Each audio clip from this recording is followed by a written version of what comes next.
এভাবেই সম্পূর্ণ আত্মবিশ্বাসের সাথে ছয় হাঁকিয়েছেন তানজিদ তামিম। হাঁকিয়েছেন একের পর এক চারের মার, কখনো নিয়েছেন সিঙ্গেল, কখনো আবার দৌড়ে পিচ পার করেছেন দুবার। আগের দুই ম্যাচেই শুরুতে আউট হওয়া তামিম আজ শুরু থেকেই ছিলেন ছন্দে।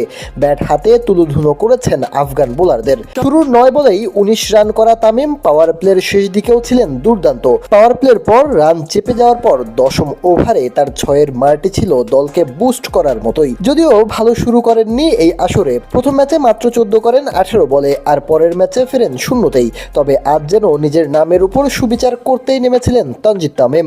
আসরের শুরুতে এমনটাই আশা ছিল তার কাছ থেকে, কেননা দীর্ঘদিন যাবতই রানে আছেন তানজিদ তামিম, তাই টপ অর্ডারের ভরসা হয়েই আসরে এসেছিলেন তিনি।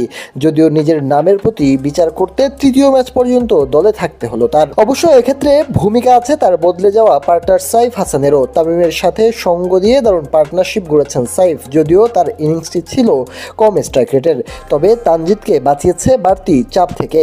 সাইফ আউট হলে ক্যাপ্টেন লিটনের সাথে জুটি গড়েন তামিম, তবে লিটনও দ্রুত ফেরেন নূরের শিকার হয়ে।